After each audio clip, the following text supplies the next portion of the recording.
जय जगन्नाथ सांग मैंने तो देखो Odisha police OSFE IRB PMT basically आपण मानकर ओएसएफ आउ जिला कनेस्टेबल गुरुत्वपूर्ण तथ्य अच्छी ये वीडियो माध्यम आपको जनइबी निहाती भाव वीडियो संपूर्ण देखूँ आ जो मैंने चैनल फास्ट टाइम पे आछंती निहाती भाव में चैनल को सब्सक्राइब करूँ।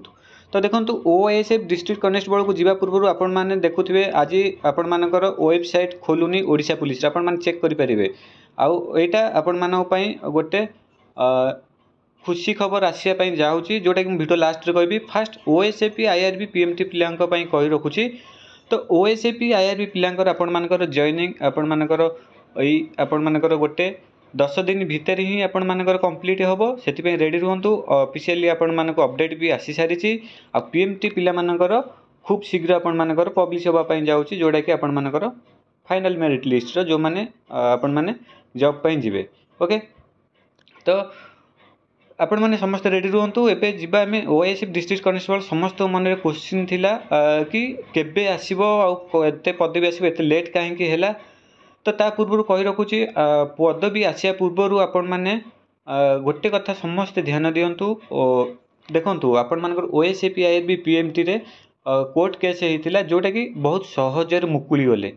तो बर्तमान आपण मैंने रिसेंटली देखिथिबे जो जीडी कनेस्टेबल आपण मानकर कोर्ट केस होता जोटा कि हाईकोर्ट ताको जो न्यायटा देइथिले बर्तमान गवर्नमेंट ताको सुप्रीम कोर्ट को नहीं सुप्रीम कोर्ट जहाँ भी गवर्नमेंट डिसीजन नहीं गवर्नमेंट 4 रे राय देइथिले बुझी पारुछंती। तो मो कहवा कथा है आपण मैंने एबेटू सजग हो जातु जदि कौन भी कोर्ट केस करने दिंतु ना जी कोर्ट केस करने आपन को प्रभावन देखते विरुद्ध में एक्शन नियो है आउ कहीं वर्तमान गवर्नमेंट चालाक हो सारा जदि बा कोर्ट केस कौन भी क्षेत्र में करुँच सुप्रीम कोर्ट भी जापे। तो से बी केयरफुल पूर्वर अलर्ट रुहतु कोर्ट केस ना नहीं सेमती हनैक बसते ओएसएफई आईआरबी जहाँ 5-7 मास 8 मास आपण मानकर जॉइनिंग मिलगला किंतु आपण मानकर जदि कोर्ट केस हम निहाती भाव में वर्षे 2 वर्ष सेटा भी समय कही हम नहीं बुझीपारे।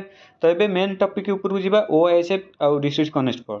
तो ता पूर्व कही रखुच्छी जो मैंने प्रिपरेशन कर मॉक टेस्ट ग्रुप रे जॉइन हो पारे मात्र 79 रोज प्राइज जो थे कि आपण मानकर फुल लेंथ 50टा मॉक टेस्ट आपको प्रोवाइड करार अच्छी। बर्तमान आपण मानकर 22टी सरला इंपोर्टेंट क्वेश्चन सहित आपको प्राक्टिस करने दि जाऊँगी। जो मैंने इंटरेस्टेड अच्छा जो नंबर टी आपने व्हाट्सएप मेसेज करेंगे तादर एक्सट्रा मटेरियल भी आपण मैंने पाइबा पाइबे। ओके तो जी आपण मैंने देखूँ आपण मानकर ओडिशा पुलिस साइटा आपण मानकर काम चली बर्तमान एबे खोलुनी साइट। तो डिटो ओएसएफई आईआरबी समय एमती देखी आपण मानकर 13 तारिख में भी आपण मानकर नोटिफिकेशन आसीथिला जोटा कि अप्लाई स्टार्ट होता तार 8-10 दिन भितर। तो वर्तमान समय आपण मानकर नोटिफिकेशन समय आसियार समय आसी जाइए। आ गोटे कथा मन रखु गोटे इंपोर्टेंट इनफॉरमेशन आसी पहुँची आपण मानकर ऑफलाइन रे एग्जाम हवा जदि आपण मानकर इंडिविजुअली आसुची ओएसएफ गोटे नोटिफिकेशन आसुची डिस्ट्रिक्ट कनेस्टेबल गोटे नोटिफिकेशन आसुची आ जदि आपण मानकर ऑनलाइन एग्जाम हवा पई दीटा कंबाइन हो। तो से आपण मैंने पूरा सियोर हो रुहतु आपण मानकर ऑफलाइन एग्जाम हवापाई जाऊँगी कहीं आपण मानकर ओएसएफ आपण मैंने कौन सी मुहूर्त भी आपण मैंने किसी समय किसी घंटा कि किछिटा दिन आपण मैंने देखिए नोटिफिकेशन।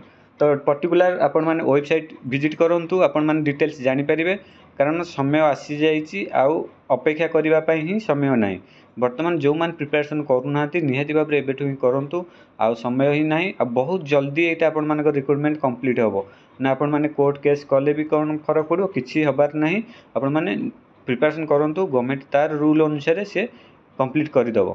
तो से आपण मैंने एबेठू ही प्रिपरेशन आउ जोर लगेंतु समय कह गले आपण हाथ में आउ ना आ जो मैंने सिलेबस एपर्यंत कंप्लीट करना से निहाती भाव में हैरान हे। आ वर्तमान समय आसीज आपण मानकर प्रैक्टिस आपण मानकर रिवीजन मॉक टेस्ट यही टाइप रो समय वर्तमान आसी सारी। तो निहाती भाव में आपण माने प्रिपरेशन करंतु ओएसएफ डिस्ट्रिक्ट कनेस्टेबल आपण मानकर ओएसएफ टा आपण माने देखिया पाइबे जिला कनेस्टेबल टा आपण माने डिसेंबर रे देखिया पाइबे। तो यह थिला आपण मानकर अपडेट आपण माने सजग रुहंतु आपण मानकू एई जो कथाटी कहली जीडी रे को टाइप रे हैला रिजर्वेशन आपण माने देखिले जोटा नोटिफिकेशन थिला सुप्रीम कोर्ट से ही राय शुणई देले। तो बर्तमान जदि आपण मैंने सेमती केस कर सुप्रीम कोर्ट को जाए ओडिशा पुलिस जहाँ भी नोटिफिकेशन थी सेतिक ही पाइबे ताठू किसी ही करें से अଯଥାରେ से केस फेस भितर दूरे रुहतु जी भी कहते आपको जवाब दिंतु। एति भिडियो भल लगी लाइक करूँ निहत भाव में चैनल को सब्सक्राइब कर रखुँ।